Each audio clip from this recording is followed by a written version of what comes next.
Hi, good afternoon, everyone. Mira Prinz-Arey here, Ward B Councilwoman, and welcome to our very first virtual town hall. It's an opportunity for you guys to hear from some of our other local elected leaders, city agencies, and answer questions that are important to you and to the ward. So first up, I would like to welcome Commissioner Bill O'Day.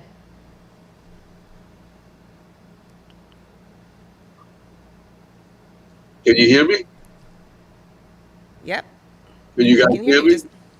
Yep, can you hear me? Okay, how are you? Great, Yes, I'm I well, can. Commissioner.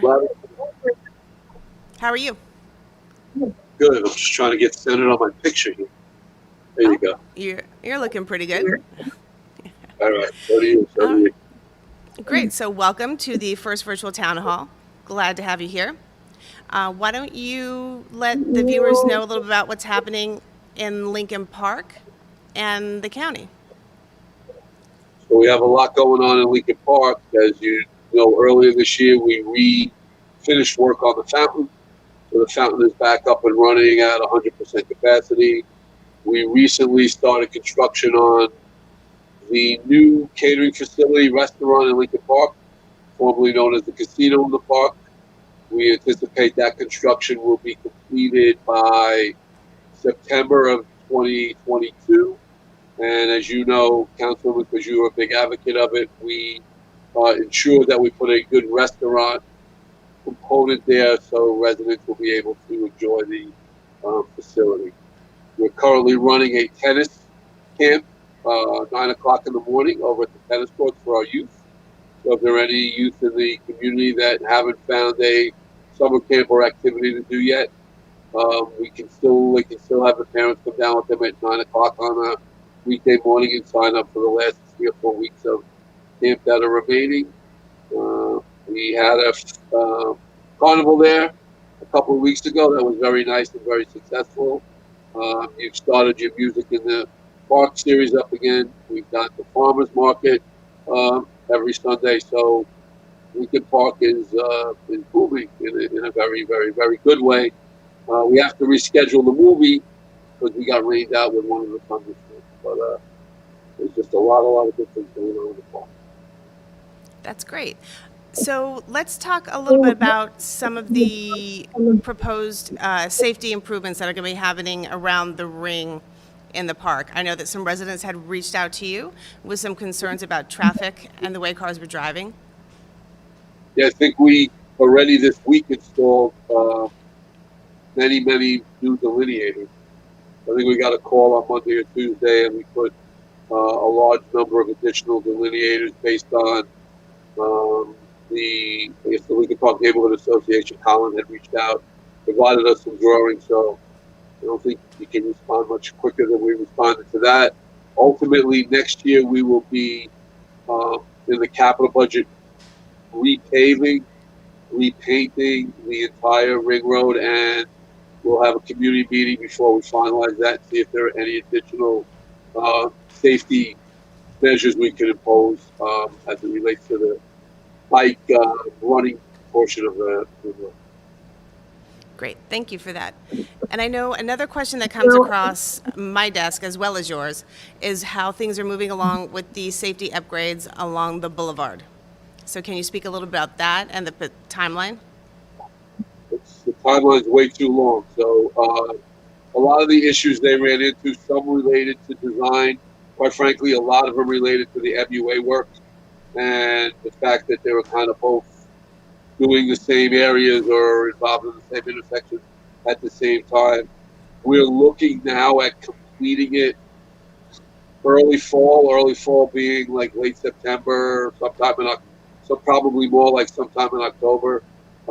I've asked for a specific plan on the repaving component, which they're looking at in October now. Because my biggest concern is repaving a road during weekdays, during rush hours, is a nightmare, especially after Labor Day when the world is looking all to get back to work on a full-time basis. Yeah, great. Thank you for that update. And we are actually going to have Rich Hydus from MUA on after you. So it's not a perfect segue, but a pretty good segue. So why don't we take a minute now to pause and see if there are any questions?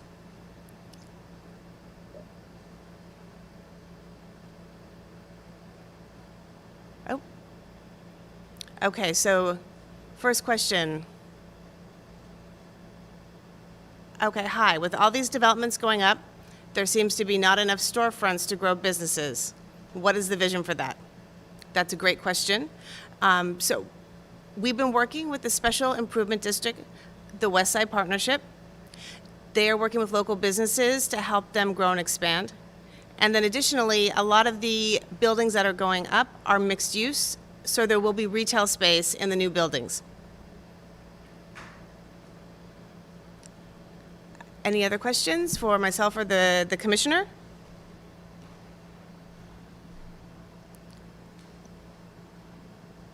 No? Okay. So Commissioner, any last thoughts? No, just ask Rich to make sure that he addresses Angel Harrison's problems on JFK and Bond Street, where the flooding, where the result of the work we're doing and the MUA is combining to create, I guess, some real flooding issues for one homeowner who's very vocal. The Boulevard and Bond Street. Got it. Yep. All right, great. Thanks again. Have a great afternoon, and I look forward to chatting with you soon. Absolutely. Thanks for having me. Okay, so next up, we have Rich Hydus from the Municipal Utilities Authority. And we're going to be having a conversation in part about some of the issues with the sinkholes in the wards and what the MUA has been doing to address them. So, Rich, whenever you're ready. Good afternoon, everyone. Hi, good afternoon. It's great to have you. Thanks for being It's on good the to be first here. installment of the virtual town hall. Not a problem. Not a Right. problem. So, for the viewers and listeners out there, why don't you tell us a little bit about what you do at the MUA? Okay, I'm the chief engineer who is responsible for the water and sewer infrastructure. We have a team of engineers that assist me. We also respond to sinkholes, depressions in the street that is also caused by either sewer lines or water mains that may be leaking or sewer mains that may be compromised. Okay, thank you for that. So let's start first with that major sinkhole the other weekend on West Side and Clendenny. Yes. What happened there was we have an old brick sewer that comes from the north on West Side Avenue, and it sweeps what we call it. It sweeps into Clendenny and then heads down to Marcy Street. The sewer, and again, when we have these heavy rains, the sewers become pressurized. Depending on what type of sewer it is, being brick, there could be 3 layers, 2 layers, or even 1 layer of brick. When the sewers become pressurized, they shift a little bit. And, as if with your house or anything else, once the foundation shifts, it starts cracking. And then with a brick sewer, it becomes a domino effect. So what happens is the bricks fall in, and then the soil that's between the top of the sewer and the street starts caving in. And then all of a sudden, we develop a large void beneath the street. And then once the blacktop starts going, as Councilwoman, you were out there, I seen a picture. You see what happens once we realize that the entire street was washed out. Okay, and then talk us through the repair. How long did that take? What was involved in it? And again, dealing with a brick sewer is not easy, because once you start tinkering with it, it almost becomes a domino effect. So we hired, due to the depth of the sewer, the size of the sewer, and West Side Avenue being a heavily trafficked area, we engaged an emergency contractor to come in and make the repair. So the first was, and the size of the hole, we had exposed utilities that were undermined. So the contractor had to support the gas main and the two water mains, one being a main distribution line that fed the area. Once that was stabilized, they had to clean out the pipe. They had to find a good section in which they could sleeve a pipe inside the pipe, and then at each end, they poured a concrete collar around it to secure it. This is not a permanent fix. We are actually looking into redoing all the sewers on West Side Avenue. We're starting from Broadway and heading south to Stuyvesant. Clendenny and West Side is in the second phase, which is from Stuyvesant to Communiport for rehabilitation or replacement. Okay, and I know that there were some other issues, Lexington Avenue, Sip Avenue, and I'm forgetting the third one, but you want to talk us through some of that was a large one, but is it the same, whether they're created for these smaller sinkholes? Correct. Same thing with Sip Avenue. Sip Avenue, and again, being a brick sewer, the heavy rains, creating the sewer lines to be pressurized, the bricks loosen up, and then, it's the same effect. The one on Lexington, 209, 211 Lexington, when we respond to calls with sinkholes that are in the middle of the street, predominantly where we know that it's our sewer. 209, 211 Lexington, the sinkhole started at the sidewalk and worked its way out to the main. In this scenario, what happened was the residents' sewer lines that leave the house and enter into our sewer became compromised. So with that, when that happens, you start developing a sinkhole underneath the sidewalk along the curb, and it stretches out to the main. As we all know, in Jersey City, the residents' water and sewer lines or sewer laterals are the responsibility of the property owner. In this case, since the hole was a hazardous condition to motorists and pedestrians, the MUA hired an outside contractor to make the necessary repair, and will be incorporating that repair onto the residents' water or sewer bill. Okay, and I know that there's concern from residents around sinkholes in general and how you guys are checking on them and responding to them. So is there a way to ever know preemptively that you would need to go out and do a repair? Yes. I mean, most of the times when we get a call, it's a pothole. And again, coming from the winter to the spring, potholes develop. If we fill a pothole, or if DPW fills a pothole, and it keeps on reoccurring, that triggers that there's a bigger problem, which makes us put the camera inside the main. Sometimes we do dye testing, and we determine what the cause of the problem is. If it's not our sewer main, it could also be a leaky water main, in which also a television inspection will determine if there's a water main break, because the water will be coming into the sewer. At that point in time, we call Suez, and we get out, and they get out there, and they respond, and they do a leak detection survey. At times, when private contractors such as PSE&G or a private plumber is making a connection for or replacement of a sewer line or water line for a private residence, sometimes their excavation sinks, and we get called out there. At that point in time, we call them and back to make the necessary repair and restore the street. Okay, thank you for that. And this question ties right in. Hey, Rescue, how are you? Thank you for jumping in. What action is being taken to improve street infrastructure? With sinkholes appearing throughout the city, is there a plan in place to avoid it getting worse? So, Rich, can you talk about how you work with our division and Department of Engineering and the other utility companies on these issues? Yes. We work closely with engineering and the large utility companies. Again, we don't want to put our water main and sewer main in, and then PSE&G come right behind us and rip up a brand new paved street. So we periodically have meetings and we share our information with PSC&G and engineering and determine, you know, who's going to be working the street first and how far after the first person gets done does the second person come in.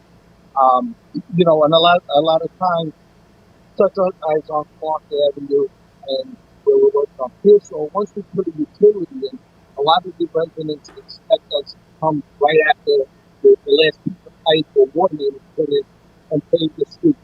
The reason why we wait so long afterwards is because we allow the street to settle for 6 to 8 months because we can make the pave the street and then already have dimples in it. So that is why. And on Clark, what we're doing now, we're doing like a micro mill, which temporarily holds the street up and residents are happy as opposed to just leaving it and letting it sit for 6 to 8 months. Oh. Rich, I'm going to stop you for just 1 second. We can't hear you very well. Really? So that's better. So can you That is better? Just repeat like your last 3 sentences? Sure. That is why, like when we finish putting in water mains or sewer mains, residents expect us to pave the street right after it's installed. What we like to do is wait 6 to 8 months because, again, you're disturbing the street. The street is going to shift a little bit. There's going to be settling, and the last thing the MUA or the city wants to do is pave a street and start having dimples in it. This is why we wait 6 to 8 months. But in the interim, what we do is what we call the micro milling. And the contractor comes in and he does like a rough milling just to make the street safe and flat so residents don't have any concerns or there's no tripping hazards. Once the micro milling is done, then we wait 6 to 8 weeks for the final paving. But we do work closely with the large utility companies along with such as PSC&G and engineering, try to coordinate who's coming in first, who's coming in second, and how long does it have to be before we could actually pave the street. Okay, great. And I know that some examples in the ward were Clark Avenue and Jewett Avenue, where they did the micro milling Correct. before they're going in to do the final repave. And I know both Correct. of those projects took quite a lot longer than Too long. was anticipated. Yep. That is correct. Okay. Okay, so next question. Why are we being charged for garbage on our water bills? That is something that I cannot address. I'm not involved in that, Councilwoman. That would have to be taken up with the director. If you could just forward the questions and I will forward it to him and I will get the answers back. Yep, absolutely. So Pamela, we will take your question and make sure you're connected to the director of the MUA. And so, Rich, finally, or actually, you know what, step back real quick, rescue the second part of your question on the city end. Sometimes with new development projects, the developer will be responsible for putting in new infrastructure before the building is completed. And then for the west side specifically, we are starting a streetscape improvement program that's going to be going from Broadway to Stegman, and the bid was accepted, and we'll be starting that in August. So we can look forward to another community meeting on the next steps for that in the next couple weeks. And so, Rich, before we let you go, Commissioner O'Day wanted me to ask you about the flooding issues on the Boulevard and Bond. So what's going on with that? And I apologize. When that call came in, I was not in that day, so I dispatched one of my engineers, Tony, who you met before, to address the issue. What I will do is, and he's not at his desk right now, I will follow up to determine what the cause of the problem was there, and I will get back to everybody. Okay, thank you. So, Rich, thank you for taking your time. Anytime. We're going to let you go, and I'm going to answer another question, and then we are going to take a short break. Oh, Rich, are you still there? Thank you, everyone. Yes, I am. Rich? Yep, great. So before you go, yes. If somebody has a question about sinkholes or flooding issues and how they can report that to you, what's the best number to call? The best number to call is the 201-432-1150, but that's our customer service. But the best, also the other alternative is just shoot me an email, because either one of the engineers will look at it, or the engineering assistant will look at it, and then we'll process the call and make we'll respond and make the corrective actions. Okay, great. And then if customers have questions about the hauling fee on their bill, what number should they call at the MUA for that? Councilwoman, I think the best thing is to send me or Joe and CC me on the email so I can get it to him. Because most of the time, he's not at his desk. He's in a lot of meetings. So if they call here, I don't think it's going to get to him. But if he sees it in an email, he'll be able to respond better. Okay, great. We'll do that. And then before we go, Rich, to answer your question, with the flooding in the lake in Lincoln Park, I will forward that off to Commissioner O'Day and make sure that he will answer that for you. But in short, your suggestion for sewers need to be cleared more often would cause other sinkhole closure to Mallory. Yep, we will work with the MUA to make sure that catch basins are all cleaned regularly. Okay. Correct. So thank you, everyone. Rich, Thank you're you. still there? Great. Yeah, and yes, the one thing I just want to, Jersey City being a big city, if any of the residents see catch basins that have debris on the gratings or the inside of catch basins, just give us a call. We can't be everywhere. We rely on the residents to be our eyes and ears out there. And, if they see a little hole, just call us, because, like that west side in Clendenny, that could have been a bit, if the car fell in there, that could have been a lot worse than what it was. So even if it's a little hole developing, we never know what's happening beneath the street. Just give us a call and we'll respond immediately. So great. So the takeaway also is, if you see something, say something. And with that, Exactly. We are going to take a short break. Thanks so much. Thank you, everyone.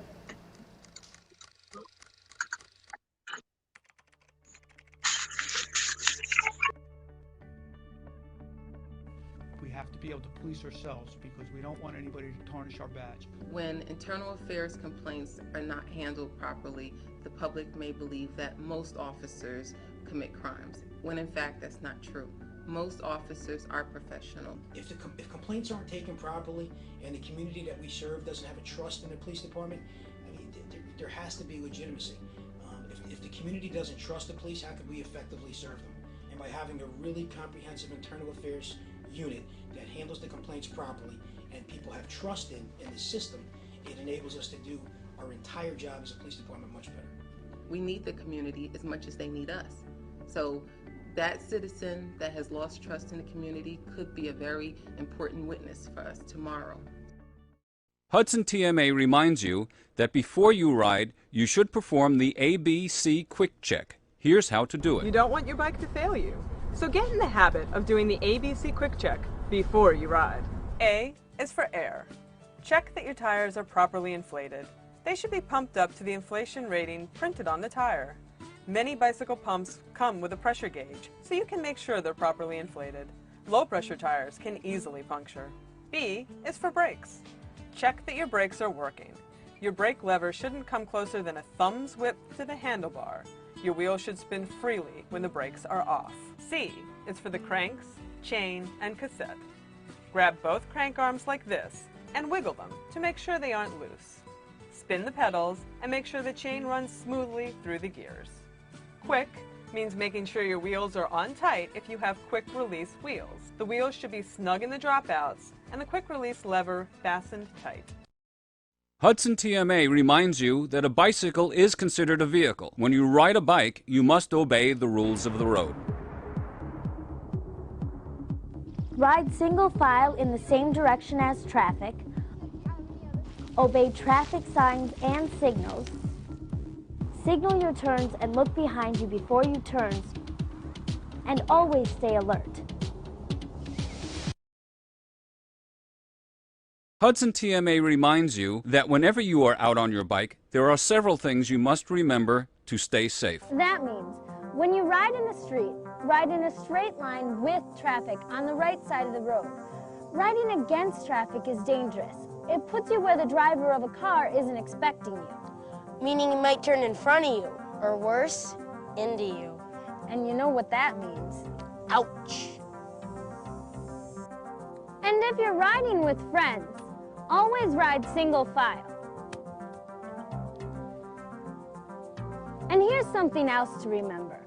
Always obey traffic lights and signs, and pay attention to lane markings. When you see one of these, stop. When you see one of these, yield. Traffic might be coming from one side or the other. Now, since your bike doesn't come with turn signals, use your hands. But always check for traffic before you turn. Do this to turn left, this to turn right. Also, some states allow you to do this to turn right, and do this to stop. Hey, welcome back, everyone. Mira Prinz-Arey, Councilwoman from Ward B. So the second part of the MUA question about the hauling fee on the water bills. It's a longer answer, but I'll give you guys a quick synopsis right now. So back in September of 2020, the regional contract was renewed. They were the only trash company that responded to the RFP. In the contract, there was a clause allowing the MUA to take over the hauling fee from the city should they choose to do so.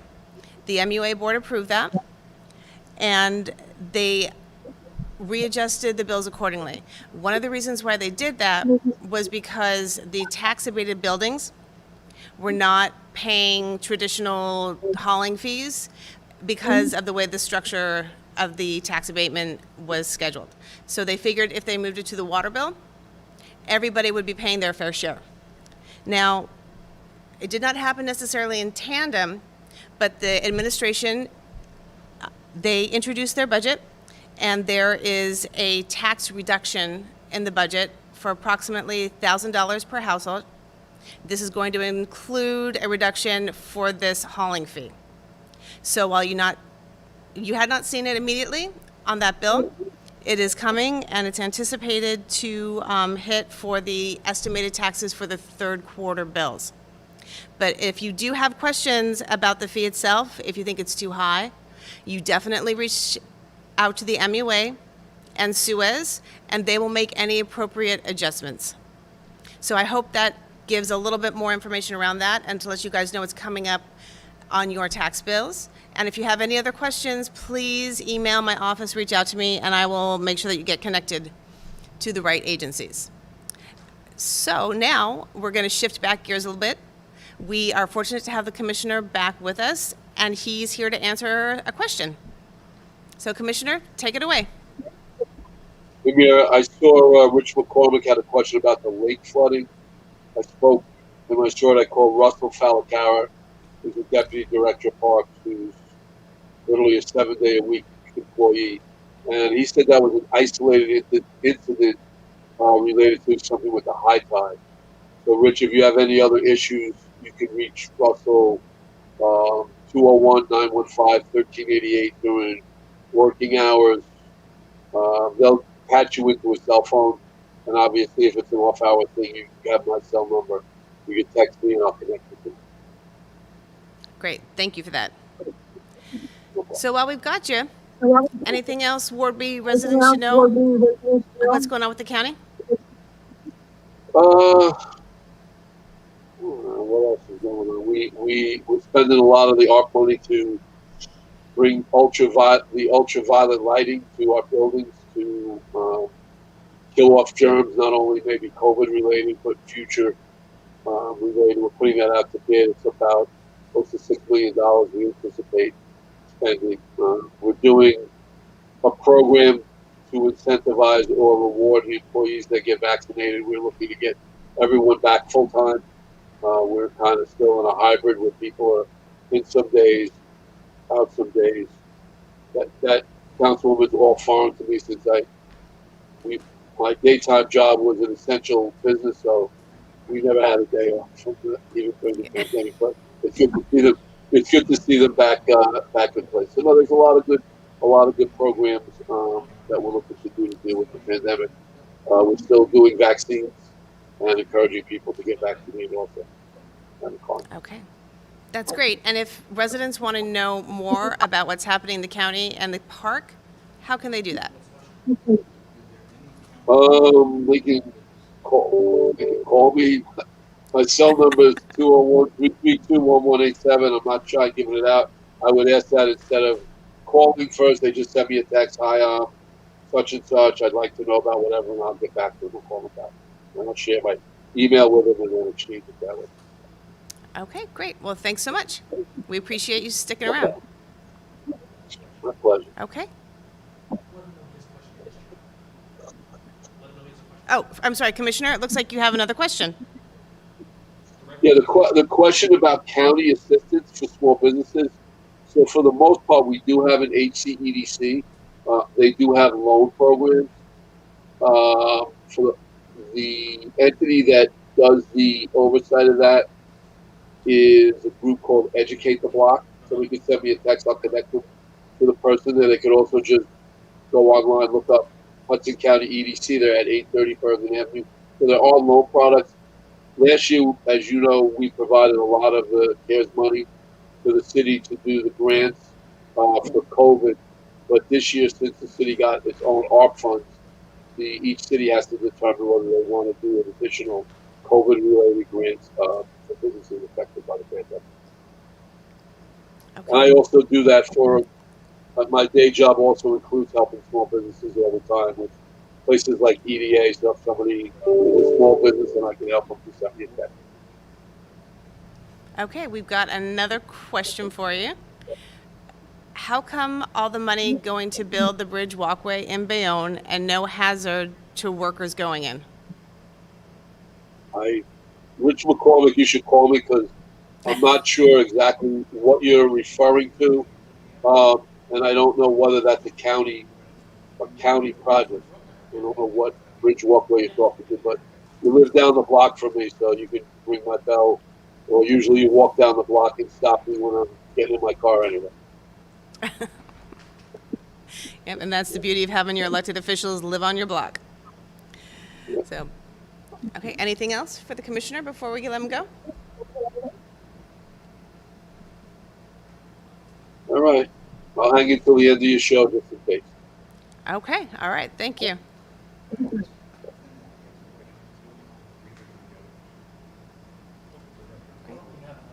All right. Okay, hopefully we can get a traffic light on West Side Avenue and DeKalb before we have a really bad accident. And Cookie, I have an update for you on that. The request has gone in for a flashing crosswalk, similar to the one on West Side and Harrison. I don't know if by state law they can put in a stoplight at that intersection, but they are going to do a survey on that as well.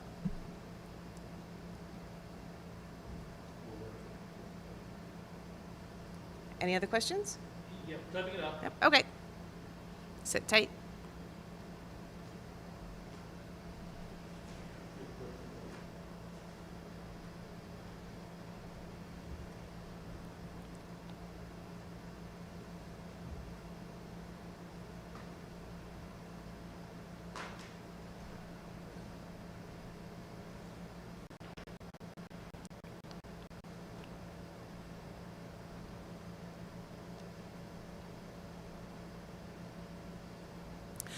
What can be done with the Ford on Bennett Street? This is the Ford dealership and service center. It's always congestion for the residents to go through on a daily basis. Well, Molly, you'll be happy to know that I met with the manager of the service station and Pat O'Melia, and we were able to get some clarification on the signs that are up. I'm working with our traffic department to change the signs as well as potentially make an ordinance change so the service station can use the street during the afternoons, and then and then residents can park at night. So more coming on that. Hopefully we'll be able to button that up for August.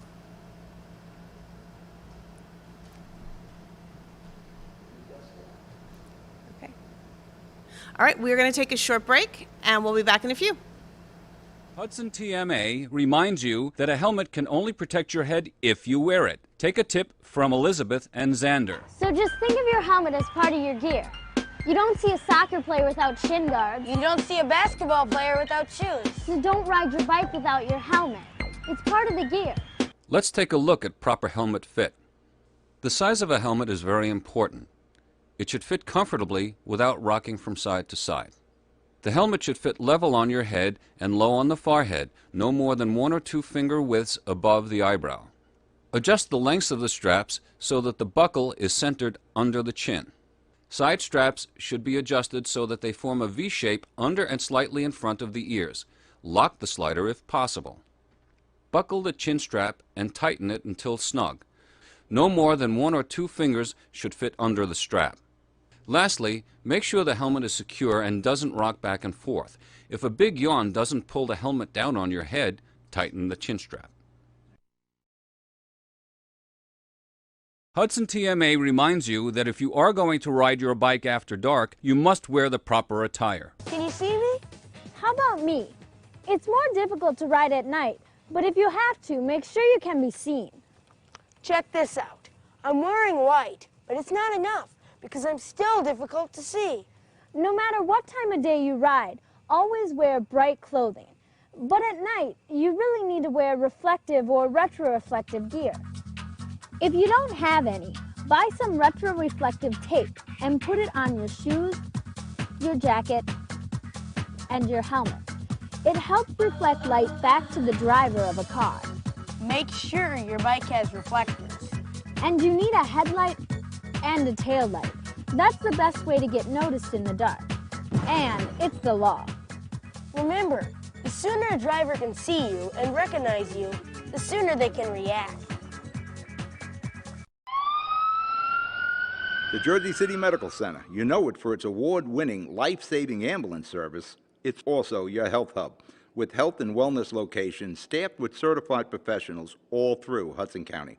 The Jersey City Medical Center, here to help you with your healthy, here when you need us the most. The Jersey City Medical Center. Visit us on the net to learn more. Jersey City Medical Center, Robert Wood Johnson, Barnabas Health Facility. Let's be healthy together. You know those times when you need to see the doctor, but you just can't get to the doctor? So where do you go? Go to the App Store, download the TeleMed app from RWJ Barnabas Health, and you see the doctor right away. From any mobile device, whenever you want, wherever you are. Quality care, no appointment necessary. The doctor is online when you download the TeleMed app. Don't you feel better already? RWJ Barnabas Health. Let's be healthy together. Most women who give birth recover without problems, but any woman can have complications after the birth of a baby. Learn the post-birth warning signs, such as fever, headache, chest pain, shortness of breath, increased bleeding, or thoughts of hurting yourself or someone else. Knowing these can save your life or the life of someone that you love. Trust your instincts. If you feel something is wrong, call and get evaluated by your healthcare provider. If your symptoms get worse or you do not hear back from your physician, call 911 or go to the nearest emergency room. RWJ Barnabas Health.